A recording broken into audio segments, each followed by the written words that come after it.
ബാംഗ്ലൂർ വന്നിട്ട് ഇത് നല്ല മലയാളി റെസ്റ്റോറൻറ്റിൽ പോയിട്ട് ചോറ് കഴിക്കുന്നതാണ് ആഗ്രഹം. നമ്മൾ അതിന് വേണ്ടിയിട്ട് പോവാണ്.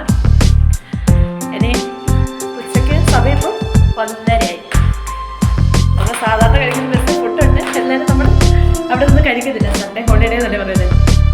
ഒരു വെറൈറ്റി ആയിരിക്കും.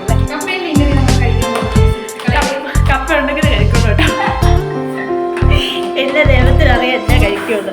അപ്പോൾ ഞങ്ങൾ പോയി കഴിച്ചിട്ട് ഞങ്ങൾ റിവ്യൂ തരുന്നതായിരിക്കും നിങ്ങൾക്ക്. രസമുണ്ടോ ഇല്ലയോ എന്നല്ലേ. അപ്പോൾ അവൾ റിവ്യൂ തരും. കഴിക്കുമെന്നാണ് നോക്കട്ടെ കേട്ടോ. വീട്ടട്ടെ.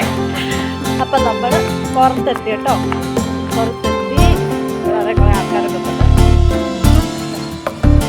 ഇങ്ങനെ പോവാം. ഭയങ്കര വെയിലാട്ടോ. തണുപ്പും വെയിലും ഒരു വൃത്തികെട്ട കാലാവസ്ഥ. ഞങ്ങൾ പോവാട്ടോ. കുറച്ച് സ്ഥലം കൂടെ ഉള്ളൂ. എന്നിട്ട് പിന്നെ നമ്മളങ്ങോട്ടേക്ക് എത്താറായി.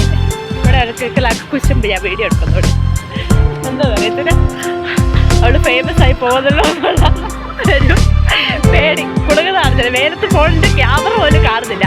എന്നിട്ടാണ് നമുക്ക് കുശുമ്പേ. നമ്മൾ ഫുഡെല്ലാം കഴിച്ച് കഴിഞ്ഞിട്ട് വരുമ്പോൾ അതിൻ്റെ ബാക്കി വീഡിയോ കാണാം. എന്നെ കഴിക്കാൻ പോയത് കപ്പ കഴിക്കാൻ. പക്ഷെ നമ്മൾ കഴിച്ചതെന്ന് വെച്ചാൽ നല്ല കേരള ബിരിയാണി കഴിച്ചു കേട്ടോ. കേരള ബിരിയാണിക്ക് 130 രൂപ.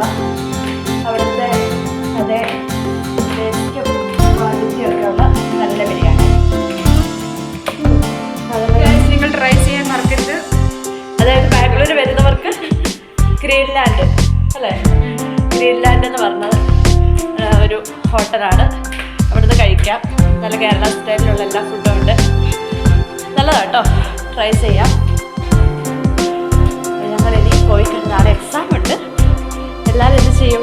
പോയി കിടന്നിട്ട് ഉറങ്ങും. എന്നൊക്കെ വിചാരിച്ചാണ് പോകുന്നത്. ഉറങ്ങാൻ പറ്റുവാണെങ്കിൽ ഉറങ്ങും. അല്ലെങ്കിൽ കുറേ നേരം ഇങ്ങനെ നോക്കിയിരിക്കും. ഞങ്ങൾ കയറുന്നിടത്ത് കുറേ സ്റ്റെപ്പ് ഉണ്ട് കേട്ടോ. ഒരു 100 സ്റ്റെപ്പ് കയറിയാലും ഞങ്ങളുടെ റൂമിലേക്ക് ഞങ്ങൾക്ക് എത്താൻ പറ്റത്തുള്ളൂ. അതുകൊണ്ടാണ് കയറി പോകുന്ന ഭാഗമാണ്. അപ്പോൾ ഇനി അടുത്ത വിശേഷങ്ങളൊക്കെ നമുക്ക് പിന്നെ പറയാം. Bye bye.